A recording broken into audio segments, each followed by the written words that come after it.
All right, hello, and welcome back to the Thought Cloud podcast. Our goal with this conversation is to uncover a hidden gem that can inspire others along their academic journey. Our guest today is Halabieh. Haya is a senior at UC Berkeley studying applied mathematics and cognitive science. She is also the president of the Neurotech at Berkeley organization, where writers, consultants, engineers, and designers work toward advancing neurotechnology for the benefit of humanity. They publish a quarterly journal on Medium, build software, host outreach events, and support a neurotechnology startup incubator. We are super excited to dig into her path, why she became interested in this space. Haya, thank you so much for joining us. You have so much to share. Yep, thanks for the intro and thanks for having me on. Of course. Let's get into it. So how first did you decide to study at UC Berkeley? Were you deciding in any other schools, or what did this look like for you?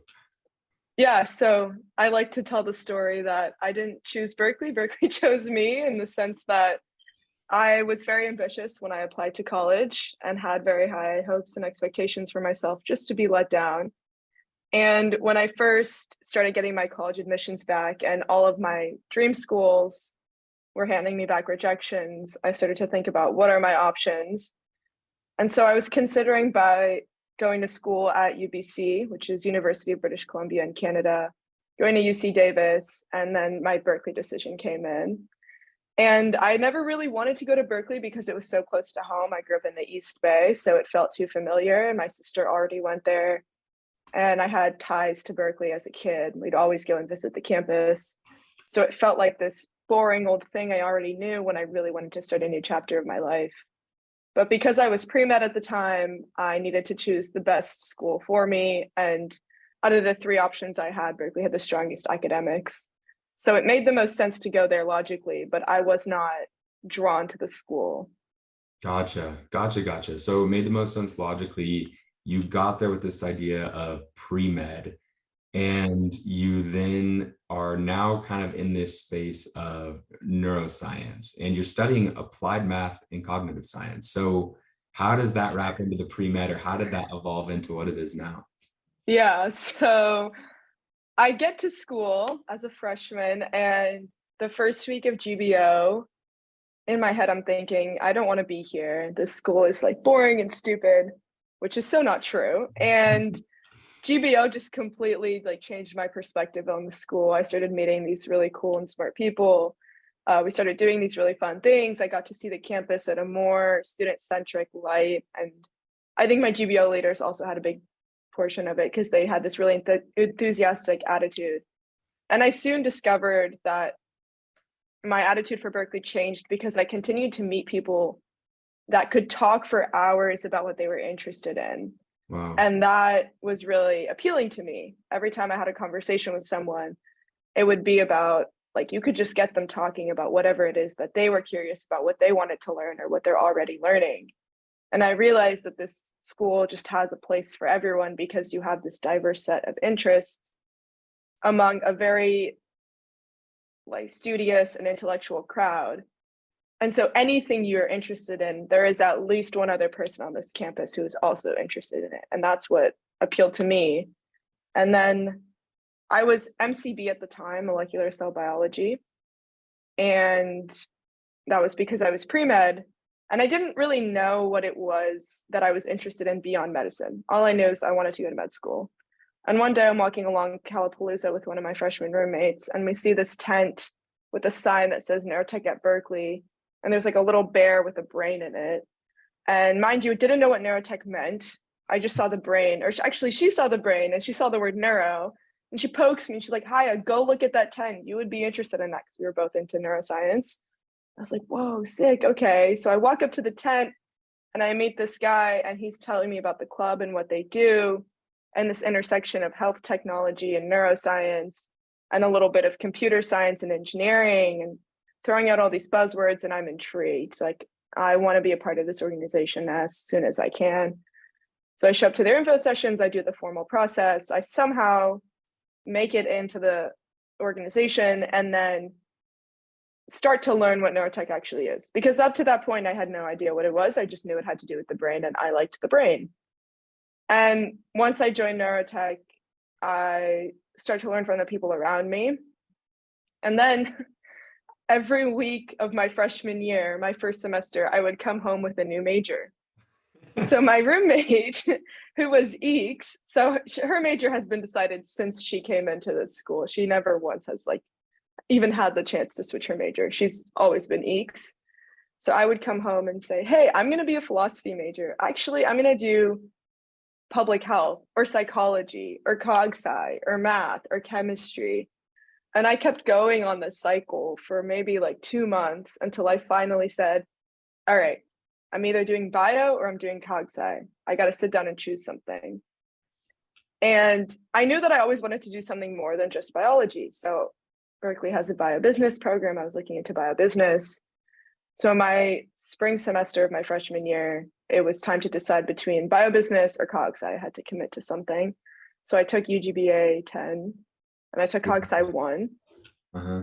And on the first day, I was like, okay, business is not for me. I'm going to cog sci. I love it. That class is brutal. UGBA 10. Oh man. Yeah. Oh Yeah, my it's goodness. intense. And I just heard the way the professors were talking about business and I was like, nope, not my interest. I'm Oh, going to go back man. to cog sci. I like learning about cognition. That So that's how I decided cog sci. But then I actually declared math last year. Like I just added it on because I took a break from math for a little bit. And then I was like, why don't I take linear algebra? Let's see if I like this stuff. I took linear algebra and I'm like, I've missed math so much that I just need to actually study it formally. oh So I my just added goodness. it on. So you just Yeah. added it on. That's a tough one to just add on, might I say. I mean, that is really impressive you're able to do that. I think it honestly just comes out of the fact that like I truly enjoy studying math. And as much as I thought I hated proofs, I don't. I don't hate them that much. It's a fun thing to help you learn how to problem solve. I'm sure you can relate to this, but in my eyes, like I'm not learning math so that I can learn what a Taylor series is Right. or how to expand it, but really just how do I structure my thought process so that I can problem solve in a more efficient and effective way. 100%. Yeah, and there's so many different ways to solve the same problem, which is one of the coolest parts. Yeah, it is an Absolutely. exercise. It's a total exercise. Well, very cool. Well, we're going to take a quick little break here and we're going to jump right back into it. How does that sound? Sounds good. So we are back and we were just talking with Haya about why she decided to study math, why she decided to study cognitive science, that last minute decision there at the end, and then just her love for math. So with these, what do you hope to ultimately do? Are you still thinking med at all? Or are you completely beyond med now? What's your train of thought? So if you asked me a couple months ago, I would have said medicine all the way. I will never give up on my dream of being a doctor. But because you're asking me now, I've actually given up on my dream of being a doctor. So I think for the past year and a half or so, ever since I've done this switch between, am I going to study a biology related field or am I moving into something a little bit more abstract, a little bit more interdisciplinary? What do I want to do and what do I want my life to look like? Mhm. So the reason I'm really appealed to cognitive science is because it tries to tackle the problem of the brain and cognition from every angle you can think of, right? Like every discipline that's related to our form of cognition is wrapped up in this program and you can explore every discipline. And Wow. that's what really drew me to the program because math, one subject, one field. Obviously, there's a million subtopics of math, and I will never in a lifetime get the chance to do all of them. But in cognitive science, you're looking more at how can I solve this one question with a bunch of different topics.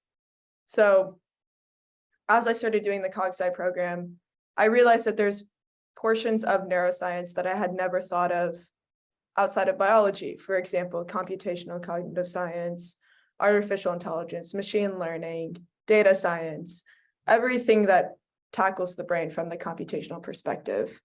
And I think at a school like Berkeley, where computer science is highly impacted and has this almost put on a pedestal, I would say, by the students, like people who declare computer science, Right. I was intimidated by it. I'd never coded a day in my life. and I was scared to get my hands in that. And yet I had to declare CogSci. And so once I did and I got over my fear of coding, I was like, all right, maybe this could be fun. Maybe I will enjoy this. So over the past summer, I was interning at Tesla for data engineering, which I felt extremely underqualified for. I don't know how I got hired, but I somehow made it through the summer and impressed my managers enough to give me a return offer. Wow. So Congratulations. thank you. So after graduation, I'll likely be going back actually to Austin, Texas to do more data engineering. But that's not what I want to do long term. I kind of see this as a period of my life where I can raise my technical skills and I can explore more of that industry because I'm really new to it. But what I do want to be doing is neurotech, and that's why I'm in it, and that's why I've stayed in it and spent the time of being president, because it's no easy task. And it's because I'm actually motivated towards it, but because the field is so new and the industry is so young, it's hard to get involved at an entry level. Definitely. So eventually grad school, probably like a PhD in neuroscience, and then move into neurotech. Very cool. Very cool. Well, that's a perfect segue. So talk to us about your involvement in neurotech at Berkeley. You told us about when you first saw that tent at Calapalooza. For those that don't know, it's like the big club fair of the year. And you got engaged and you started to say, oh, this is what I like. So how did it evolve from there? Yeah, so I joined in the outreach division, which basically means like we were supposed to be speaking with the industry of neurotech and bringing them in and creating partnerships. And as a nervous little freshman, that was a lot for me. And I remember during my interview, my interviewer had asked me, like, what are you truly interested in? What do you see yourself in? What are your hobbies? What have you done before? And I talked a lot about education. And so the following semester, we started an education division, and we wanted to teach a decal, which is like the student-run classes at Berkeley. So we put together materials and we put together syllabus, and we start teaching a decal, Intro to Neurotechnology, covering brain basics, EEG, fMRI, all that fun stuff. And this is spring of 2020. And if spring of 2020 sounds famous, that's because it is, because it was the COVID semester. So 3 or 4 weeks into this decal, COVID hits, everyone goes home, and we just stop. We put our hands up and we're saying, we have too much to deal with as student instructors and as students ourselves. We cannot be continuing this decal anymore. Everyone passes. So we just let everyone pass and forgot about it for that semester while we figured out COVID, remote learning, and whatnot. And then we tried to pick it back up that following fall. Again, teaching in an online environment is extremely difficult, especially when it's a student-led class. You don't really get the interactive classroom feel of it. And then complications in the spring, and then we taught again last fall, so fall of 2021. And it was better. There was definitely more students involved and a little bit more engagement, but on Zoom, in my opinion, not that fun. And so we spent last semester writing a textbook, and we're still actively working on this textbook, but essentially you can imagine like an interactive website that has a bunch of hyperlinks and embedded Jupyter notebooks and teaches you the basics of neurotechnology. Wow. So we're taking all of the fundamentals that make up the field and then grounding them in actual industry examples, such as headbands or invasive devices, like what Neuralink is doing. And the textbook is supposed to be the foundation of the course that we continue to evolve, but also just an accessible resource to the field of neurotechnology. And kind of our whole goal and mission is centered around this idea that neurotechnology is so new and yet has such a high barrier of entry that it's hard to get involved at the undergraduate level. Mm-hmm. So our organization is really centered around lowering that barrier of entry, making it accessible to anyone who's interested, not necessarily qualified or skilled, but interested. Definitely. And so as we move through recruitment, as we move through marketing our club outwards and just gaining people into the organization, whether they're inside actual members and leaders or outside connecting with industry, it's all about, why do you care about this industry? What do you see as a benefit of neurotechnology? how do you think you can contribute? How can you push things forward? And so that's what we've been focused on. We have 6 divisions, all working on different aspects of the field, right? Writing about it, teaching it, building actual devices, understanding the data we're collecting from our brain, and running the business itself. That's Wow. what all of our 100 members are doing.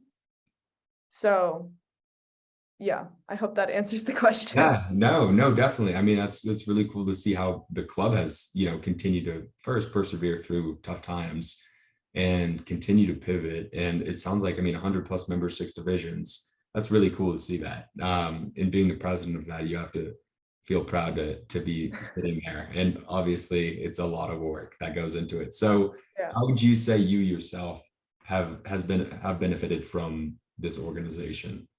Yeah, so I gave the story of neurotech from the education perspective because that's the division I've always been a part of, and I'm finally handing the decal off to someone else to take on presidential duties. But before that, when I was teaching the decal, we also have a consulting division. So one semester, I hopped into the consulting division and worked on a project.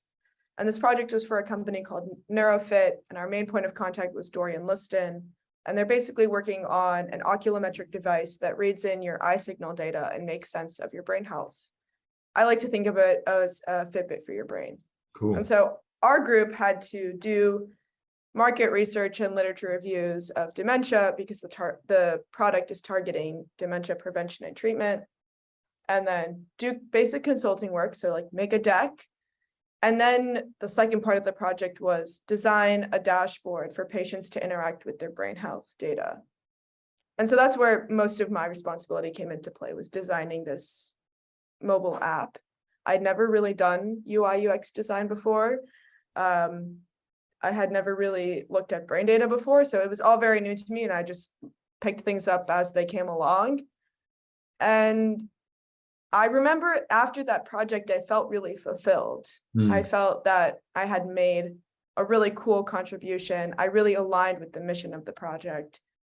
And I liked the way that I could use my background to benefit what our end goal was. So for the months after, I was kind of searching for similar opportunities. How can I get involved in that sort of space, this health tech space? And so I was really focused on UI UX design. I was focused on data science. I was focused on health tech. And that's how I ended up applying to my internships that got me the internship for last summer. That's getting me a return offer for next year. And that's also inspired me to go back and study math, because the reason I was hesitant to study math is I was worried it wouldn't carry relevance to my career. And I kind of had to convince myself out of that, and also convince myself out of the mindset that everything I study has to be immediately relevant, because it'll be relevant eventually in some shape or form, if not directly, then indirectly. And so I had to let myself actually pursue the things that I was interested in and not what I thought I had to do to get into medical school. Definitely. Wow. Well, I think that's tremendous. I mean, what would you say for anybody who is, looking to get into this space? Because, hearing your path and hearing everything that you've had to navigate, the overcoming the fear of the coding and then picking up new skills on the fly, spring 2020 and having that whole thing crash the education class, like what you had to deal with a lot of obstacles, but what would you suggest for someone that is getting into it or wanting to? So for people interested in this like niche field of neurotechnology, your people are out there, and go find them. And if it's on the Berkeley campus, come find us.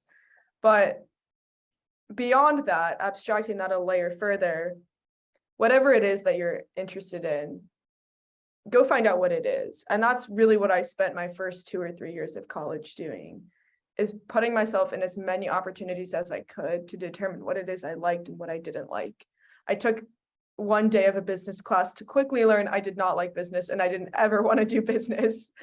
But that also means that I pushed myself to take classes that I wouldn't have taken otherwise to determine what it is that I do like and don't like. I took Math 53, multivariable calculus, turns out I hated it, but it was good to A lot of know. people hated that class.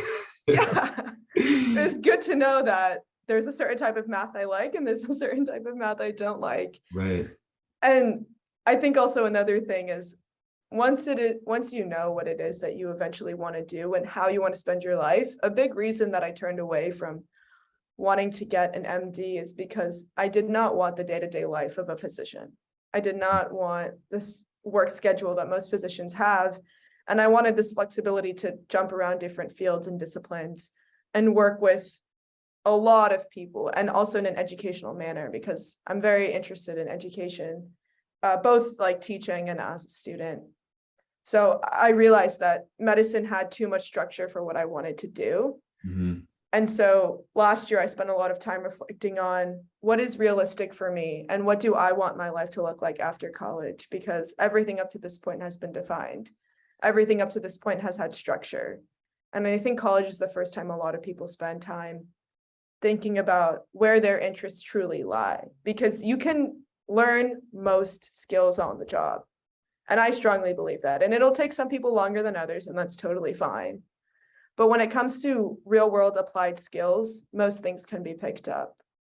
But what you can't pick up is like the passion you have for an industry or the mission or goal you have. And that's alignment on those things is what will drive you far and what will motivate you. Like a lot of people ask me, Haya, how do you balance all of these things? Which sometimes, like this semester, it's 20 units, a 20-hour teaching position, and being president of this organization, which externally sounds like a lot. And yeah, it is a lot. I won't lie. Like there are a lot of things I have to sacrifice in order to make it work.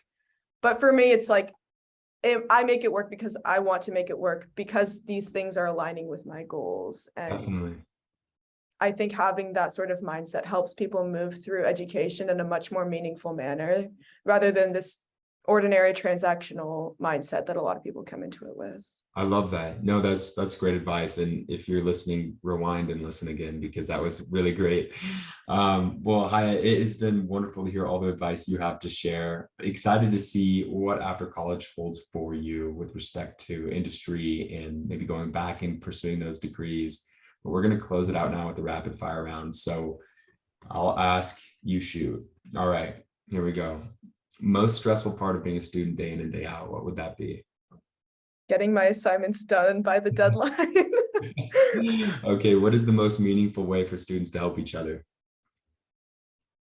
Release this idea of competitiveness and know that helping someone else is also helping yourself. I love that. What is your biggest hope to accomplish during your time on Earth? On Earth. That's a rapid fire question. That's a rapid fire question. Okay.